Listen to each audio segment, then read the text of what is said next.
شادی کی رات انسان کی زندگی کی نہایت پرکیف نشاط انگیز اور ناقابل فراموش موڑ ہے، جس کے آنے سے پہلے انسان اس کے انتظار میں ہوتا ہے اور جانے کے بعد تلخ و شیریں یادیں صداقانہ دل میں محفوظ رہتی ہیں۔ شادی کی رات عموماً انسانی زندگی کا ایک نیا تجربہ ہوتا ہے، اسی لیے مختلف لوگ مختلف انداز میں اپنے طور پر اس کی تیاری میں جٹ جاتے ہیں۔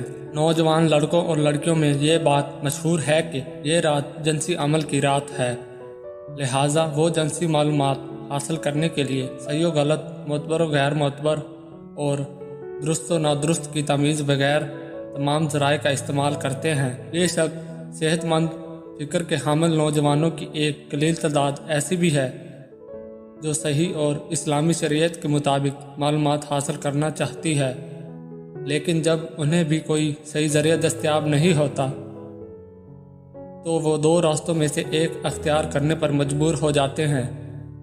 یا تو انہیں جتنی اور جیسی واقفیت ہے اس پر اکتفا کریں اور مزید کی خواہش ترک کر دیں، یا پھر وہ بھی انہی راستوں پر چل پڑیں جن پر آج کی نئی نسل کی اکثریت چل رہی ہے۔ پہلی راہ اختیار کرنے کی صورت میں لوگ حقیقت سے لا علمی کی بنیاد پر بہت سی توہمات اور خرافات کا شکار رہتے ہیں، اور دوسری صورت تو انتہائی پرخطر ہے۔ چنانچہ آج کل نوجوان لڑکے اور لڑکیاں جنسی معلومات جن ذرائع سے معلوم کرتے ہیں ان کا غیر معتبر ہونا ہر کس و ناقص کو معلوم ہے۔ ظاہر ہے کہ ریڈیو، ٹی وی، عام اخبارات، جرائد و مجلات، انٹرنیٹ، بازاری میگزینیں، ہم عمر نوجوان دوستوں اور سہیلیوں سے حاصل شدہ معلومات کا کیا اعتبار ہے؟ مذکورہ ذرائع کبھی بھی درست معلومات فراہم نہیں کرتے۔ دوست اور سہیلیاں خواہ شادی شدہ ہوں یا غیر شادی شدہ ہوں، کبھی معلومات صحیح نہیں دیتے۔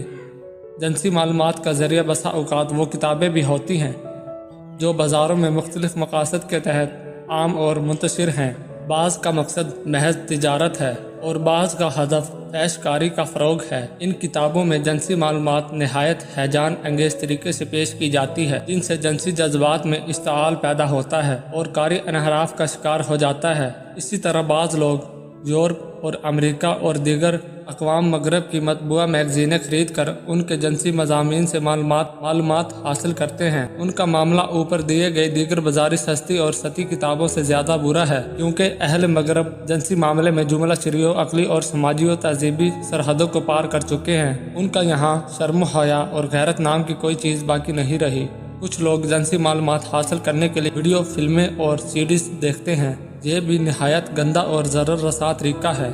ظاہر ہے کہ جب اس موضوع پہ دینی کتابیں دستیاب نہیں ہوں گی تو عوام مذکورہ وسائل ذرائع ہی کا سہارا لیں گے۔ علماء کرام کی خاموشی اور کوتاہی نوجوانوں کو ان محرف راستوں پر لے جائے گی، جس کا انجام نہایت بھیانک ہے۔